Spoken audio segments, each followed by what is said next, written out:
الحمد لله رب العالمين والصلاة والسلام على رسوله الكريم وعلى آله وصحبه أجمعين ومن تبعهم بإحسان إلى يوم الدين أما بعد. حاضرین مجلس اور میرے اسلامی بھائیوں، جیسے کہ اس سے پہلے آپ نے سنا کہ اللہ کے رسول صلی اللہ علیہ وسلم کی ایک بڑی خصوصیت یہ تھی کہ آپ صلی اللہ علیہ وسلم کو جوامع الکلم دیے گئے ہیں. مطلب یہ کہ الفاظ تھوڑے ہوتے لیکن اس کی معنی بہت زیادہ ہوتی. مختصر سے الفاظ میں بہت زیادہ مفہوم اللہ کے رسول صلی اللہ علیہ وسلم بیان کیا کرتے تھے. تو انہی جوامع الکلم میں سے ایک پیاری حدیث ہے جسے مختصراً میں آپ کے آگے ذکر کر کے اپنی بات مکمل کروں گا، اور وہ حدیث خصوصاً علم سے متعلق ہے. علم کی بڑی فضیلت ہے، اس کا بڑا مقام ہے، آپ نے بارہا اس بات کو سنا ہے، تو اس سے متعلق حدیث آپ کے آگے میں پیش کرنے کی کوشش کروں گا.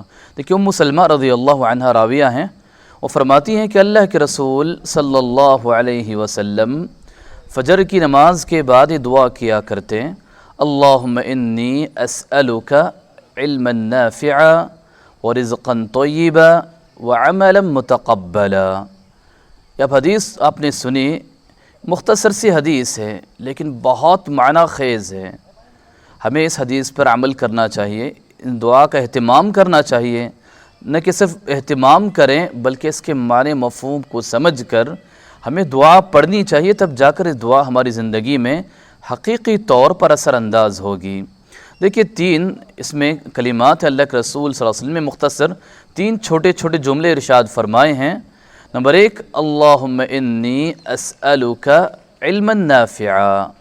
سب سے پہلے اللہ کے رسول صلی اللہ علیہ وسلم نے اللہ تعالیٰ سے علم نافع کا سوال کیا، ایسا علم جو انسان کو فائدہ پہنچائے. یہ بہت اہم چیز ہوتی ہے. دیکھیے علم کا حاصل کرنا کافی نہیں ہے. علم کا مطلب یہ نہیں کہ انسان صرف معلومات کو جمع کرے. حقیقی علم وہ ہے جو انسان کے کام آئے. یہ بہت اہم چیز ہے. ویسا اگر ہم دیکھیں معلومات اکٹھا کرنے کی بات ہو تو شیطان کے پاس بھی بہت زیادہ نالج تھا اور ہے، لیکن علم کا مطلب یہ کہ علم آپ کو فائدہ پہنچائے، علم آپ کو عمل کی طرف لے جائے، علم آپ کو دنیا میں فائدہ پہنچائے، آپ کے علم کے ذریعے دوسروں کو فائدہ ہو، آپ کا یہ علم آپ کے قبر میں کام آئے، آخرت میں آپ کا یہ علم کام آئے. اسے نفع بخش علم کہا جاتا ہے. خصوصاً دینی علم ہو یا دنیا کا بھی کوئی علم ہو جو دوسروں کو فائدہ پہنچائے، آپ کو فائدہ پہنچائے، ایسا علم نفع بخش علم کہلاتا ہے. دیکھیے ہمارے علم حاصل کرنے کا اہم مقصد عمل ہونا چاہیے. علی بن ابی طالب رضی اللہ عنہ کا مشہور قول ہے: ہتف العلم بالعمل فإن اجاب وإلا ارتحل. کہ وہ کہتے ہیں علم عمل کو آواز دیتا ہے. اگر عمل نے لبیک کہا تو ٹھیک، ورنہ وہ علم نکل کر چلتا بنتا ہے، اس انسان سے وہ علم رخصت ہو جاتا ہے. تو علم نافع کا ہمیشہ اللہ سے سوال کرنا چاہیے. اللہ کے رسول صلی اللہ علیہ وسلم کی دوسری دعاؤں میں اللہ کے رسول دعا کیا کرتے ہیں: اللہم انفعنی بما علمتنی، کہ اللہ جو کچھ تو نے مجھے سکھایا ہے اس کا مجھے فائدہ پہنچا، علم کو میرے لیے نفع بخش بنا. یہ بڑی اہم چیز ہے کہ ہمیں علم نافع کا اللہ سبحانہ تعالیٰ سے سوال کرنا چاہیے. اس کے بعد اللہ کے رسول نے دعا کی: وَرِزْقًا طَيِّبًا، کہ اللہ میں تجھ سے حلال روزی کا سوال کرتا ہوں. حلال روزی، اس کی اہمیت اور اس کا بہت بڑا مقام ہے. آپ نے بارہا سنا ہوگا، قرآن کریم میں اللہ نے اس کا ذکر کیا، حدیث میں اللہ کے رسول صلی اللہ علیہ وسلم نے اس کی طرف اشارہ کیا. بس یاد رکھیں آج کل کے زمانے میں، جیسے کہ حدیث میں اللہ کے رسول نے اس کی پیشین گوئی کی ہے کہ انسان کو صرف مال جمع کرنے کی خواہش ہوگی، مال کہاں سے آئے گا اسے اس کا مطلب نہیں ہوگا. یعنی آخری زمانے کی بات ہے، انسان کو صرف مال جمع کرنے کی بڑی تمنا، بڑی حرص، بس وہ مالدار بن جائے، لیکن مال کہاں سے آتا ہے اس کی اسے کوئی پرواہ نہیں ہوگی. جبکہ کل قیامت کے دن حدیث میں آتا ہے کہ انسان کے قدم اس وقت تک نہیں ہلیں گے جب تک وہ اس کا حساب نہ دے کہ اس نے کیا کیا، کیسے کمایا، کہاں خرچ کیا۔ بڑی اہم چیز ہے۔ اللہ رسول نے فرمایا اللہم اسألک علما نافعا ورزقا طیبا، تو حلال روزی اس کا اثر انسان کی زندگی میں بہت گہرا ہوتا ہے، صرف اس کی زندگی میں نہیں، اس کے گھر والوں کی زندگی میں بھی اس کا اثر بڑا گہرا ہوتا ہے۔ اگر انسان حلال روزی کھاتا ہے، گھر والوں کو کھلاتا ہے، یاد رکھیں یہ نیکی کہیں غائب نہیں ہوتی، اور اس کے بچوں کی طرف سے، گھر کی طرف سے، بیوی کی طرف سے ہمیشہ خیر کی چیزیں اسے حاصل ہوتی ہیں۔ لیکن اگر انسان حرام روزی کماتا ہے، حرام روزی خود بھی کھاتا ہے اور گھر والوں کو بھی کھلاتا ہے، تو وہی خود اس کا سب سے پہلے ذمہ دار ہے، اور گھر والوں کی طرف سے کوئی پازیٹیو رسپانس نہیں آتا، اس کی اولاد نافرمان ہوتی ہے، اس کی بیوی بگڑ جاتی ہے، اور بھی اس کے تو آخرت میں بہت سارے نقصانات ہیں ہی۔ لیکن جب ہم دیکھتے ہیں کہ آج لوگ شکایت کرتے ہیں کہ بچے بگڑ گئے ہیں، ماں باپ کی بات نہیں سنتے، بیوی زبان درازی کرتی ہے، تو سب سے پہلے اپنی اصلاح کرنے کی کوشش کریں، اپنے اندر خلل دیکھیں کہ آخر خلل کیا ہے، کیوں ایسا ہو رہا ہے، ایسا کیوں واقع ہو رہا ہے۔ اگر انسان اپنی اصلاح کر لے، اپنے احوال کو درست کر لے، تو یہ چیزیں اسے سکون کا باعث بنتی ہیں۔ حلال روزی سب سے پہلے انسان کے ذہنی سکون، ذہنی اطمینان کا باعث بنتی ہے۔ حرام انسان جتنا بھی کما لے، اسے کبھی ذہنی سکون مل نہیں سکتا، یہ حقیقت ہے، اس کا کوئی انکار نہیں کر سکتا۔ انسان حرام روزی کے ساتھ کبھی میٹھی نیند یا چین کی نیند کبھی سو نہیں سکتا، چاہے وہ نرم سے نرم گدوں پر سوئے، چاہے وہ ایئر کنڈیشن یا کتنے آرام اور لگژری گھر میں کیوں نہ رہے، لیکن کبھی وہ میٹھی نیند سو نہیں سکتا۔ اس کے مقابلے میں کوئی انسان جو حلال روزی کماتا ہو، مختصر ہی صحیح، لیکن اسے بڑی اچھی نیند اور ذہنی سکون اور اطمینان ہمیشہ نصیب رہتا ہے۔ تو حلال روزی اس کی بے شمار چیزیں ہیں، مختصراً یہ کہ ہمیں حلال روزی کی کوشش کرنی چاہیے۔ دیکھیے ایک بات ہمیشہ ذہن میں رکھیں، ہمیشہ اس بات کو اپنے ذہن میں رکھنا چاہیے کہ ہمیں دنیا میں اتنی ہی چیز ملنی ہے جتنا ہماری تقدیر میں لکھی گئی ہے، اس سے زیادہ ایک دانہ بھی ہمیں نہیں ملنے والا ہے۔ جب ہمارے نصیب میں اللہ نے لکھ رکھا ہے تو پھر ہمیں صحیح راستہ اختیار کرنا چاہیے۔ اللہ کے رسول صلی اللہ علیہ وسلم نے بھی اس کی طرف اشارہ کیا اور کہا فَأَجْمِلُوا فِي الطَّلَبِ، کہ دیکھیے آپ کی روزی تو مقرر ہے، اسے حاصل کرنے کے دو راستے ہیں، ایک حلال راستہ، ایک حرام راستہ ہے۔ اللہ کے رسول نے فرمایا فَأَجْمِلُوا فِي الطَّلَبِ، تو صحیح طریقے سے، اچھے طریقے سے اپنی روزی حاصل کر لیا کریں۔ اگر انسان اپنے ذہن میں بات بٹھا لیں کہ انسان جو کچھ بھی کرے، جتنا کچھ بھی کرے، اس کی نصیب اور تقدیر سے بڑھ کر اسے ایک دانہ بھی نہیں ملنے والا ہے، تو اس طرح حرام چیز کی طرف جانے کا رجحان اس کے اندر خود بخود کمزور ہوتا جائے گا۔ اسی طرح اللہ کے رسول نے فرمایا وَعَمَلًا مُتَقَبَّلًا، کہ اللہ میں تجھ سے قابل قبول عمل، قبول ہونے والے عمل کا سوال کرتا ہوں۔ دیکھیے ہم میں سے بہت سارے لوگ ہیں جو نیکیاں تو کرتے ہیں، لیکن سوال یہ ہے کیا یہ ہماری نیکی اللہ کو پسند ہے؟ کیا اللہ ہماری اس نیکی کو قبول کرنے والا ہے؟ یہ بڑی اہم چیز ہے اور اس کی ہمیں بالکل فکر کرنی چاہیے۔ ہمیں ایسا عمل کرنا چاہیے جو اللہ کو پسند ہو، اور اللہ کو کون سا عمل پسند ہے؟ اللہ اسی عمل کو پسند کرتا ہے جو کتاب و سنت کے موافق و مطابق ہو، جو اللہ کے رسول کے طریقے کے مطابق ہو۔ اگر انسان سنت کو چھوڑ کر جتنا بھی عمل کرے، اس عمل کے اللہ کے پاس کوئی ویلیو نہیں ہے۔ وَقَدِمْنَا إِلَى مَا عَمِلُوا مِنْ عَمَلٍ فَجَعَلْنَاهُ هَبَاءً مَنْثُورًا، اللہ نے فرمایا قیامت کے دن ہم ان کے عمل کے پاس آئیں گے اور اسے بکھرے ہوئے ریزوں کے مانند کر دیں گے، بکھرے ہوئے ذرات انہیں بنا دیں گے۔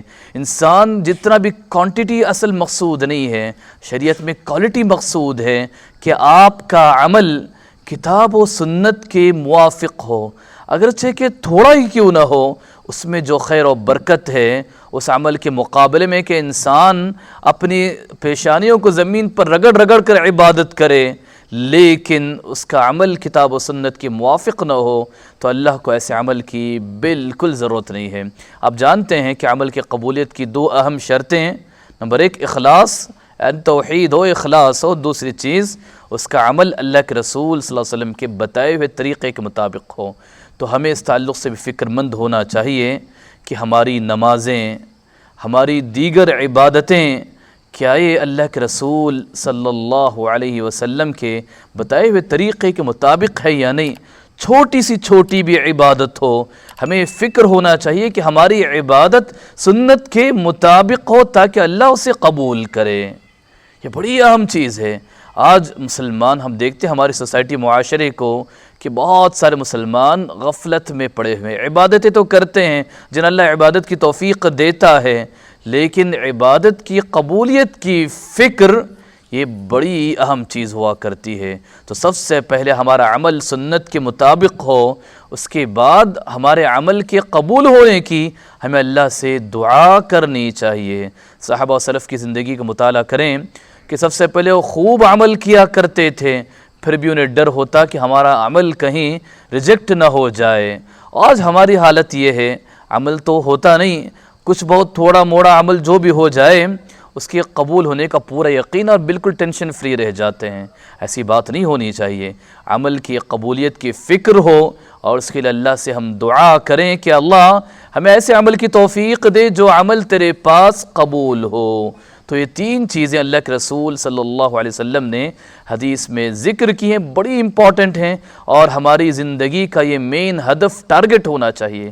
ہماری دن کی شروعات اس چیز سے ہونی چاہیے کہ ہمارا دن ایسے ہی گزرے۔ یہی وجہ ہے کہ اللہ کے رسول صلی اللہ علیہ وسلم فجر بعد اس دعا کو کیا کرتے ہیں۔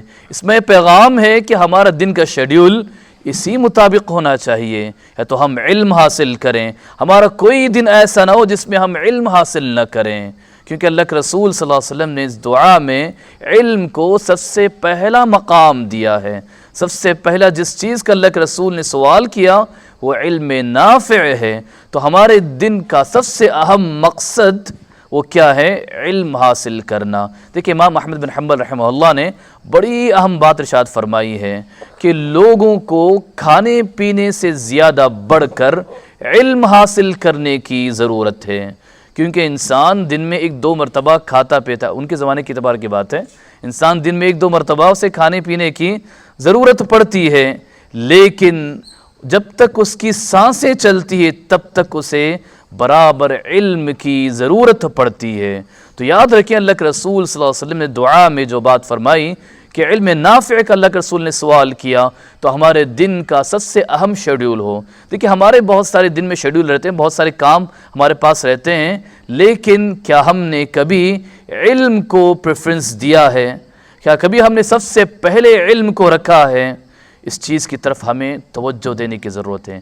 دیکھیں دنیا کی زندگی انسان کی چلتے رہتی ہے، لیکن اس زندگی میں انسان کیا کرتا ہے، کیسے اپنی زندگی گزارتا ہے، یہ بڑی اہم چیز ہے۔ آپ کا دن ضرور ختم ہوگا، آپ کا وقت آپ کے لیے نہیں رکے گا، لیکن آپ نے اپنے وقت کا استعمال کیسے کیا، یہ بہت اہم چیز ہے۔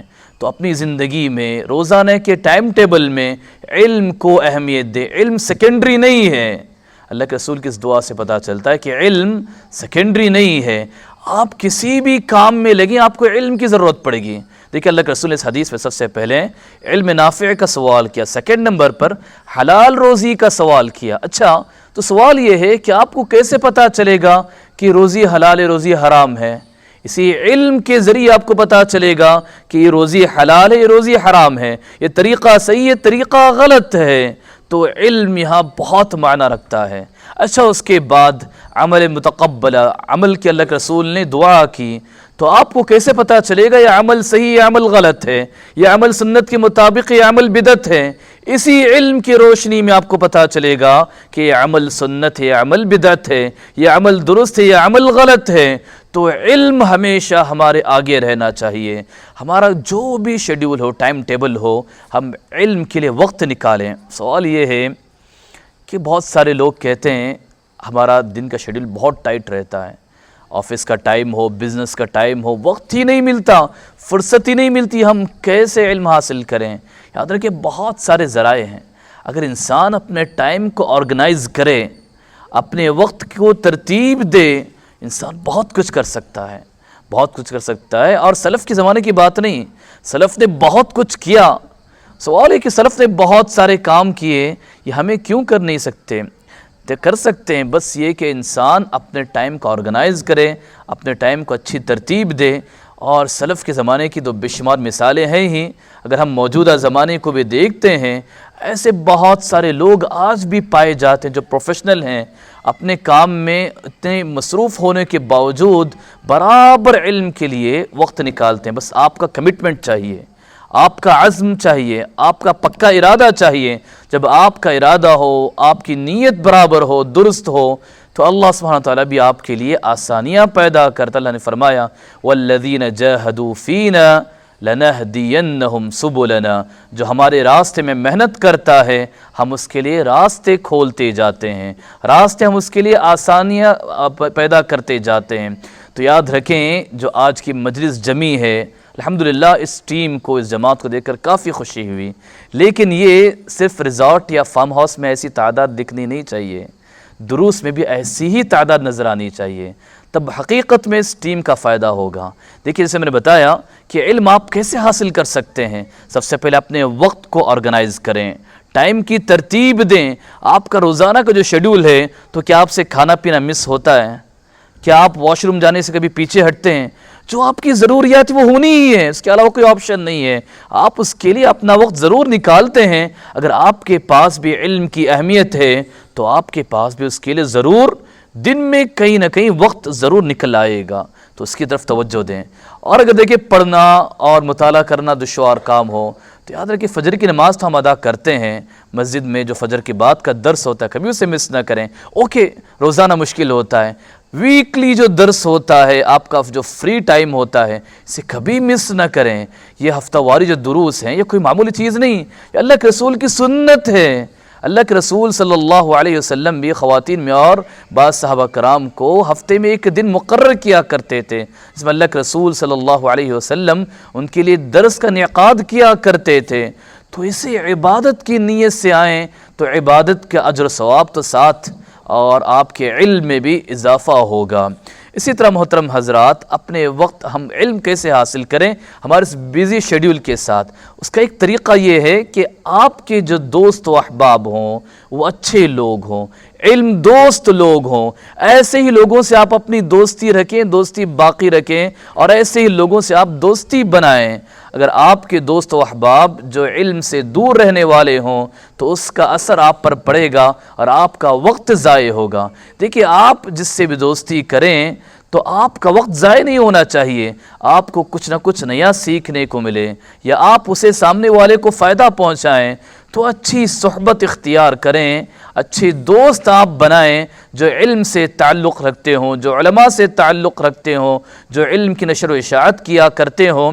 ایسے لوگوں سے آپ کی دوستی ہوگی تو جب بھی آپ ملیں گے، چائے پر ملیں، کسی اور تفریح میں ملیں، کہیں نہ کہیں آپ کو نئی باتیں سیکھنے کو ملیں گی، آپ کے علم میں اضافہ ہوگا، تو آپ کا یہ وقت بھی ضائع نہیں ہوگا. ایسا ہم کتنا وقت ضائع کرتے ہیں، چائے پر بیٹھیں، دنیا جہاں کی گفتگو ہوتی ہے، کہیں علم کا لفظ تذکرہ نہیں ہوتا. اگر آپ کے دوست اچھے ہوں، اگر آپ کا علماء سے گہرا ربط ہو، تو یہ وقت بھی آپ کا فائدہ مند ہوگا اور یہ وقت بھی آپ کا ضائع نہیں ہوگا. دیکھیں، بہت ساری چیزیں اگر انسان کرنا چاہے اس کے لیے بہت سارے راستے، بہت سارے طریقے ہیں. اگر نہ کرنا چاہے تو اسے کچھ بھی نظر نہیں آتا اور اس کا وقت ایسے ہی ضائع ہو جاتا ہے. آخر میں اس دعا ہے کہ اللہ سبحانہ وتعالی ہمیں علم حاصل کرنے والا بنائے، ہمارے علم کے لیے قربانی دینے والا بنائے. اللہ سبحانہ وتعالی ہمارے علم کو نفع بخش بنائے. اللہ سبحانہ وتعالی ہم تمام کو حلال روزی نصیب فرمائے. اللہ سبحانہ وتعالی ہمیں عمل قبولیت والے عمل کو کرنے والا بنائے. آمین. وآخر دعوانا ان الحمد للہ رب العالمین.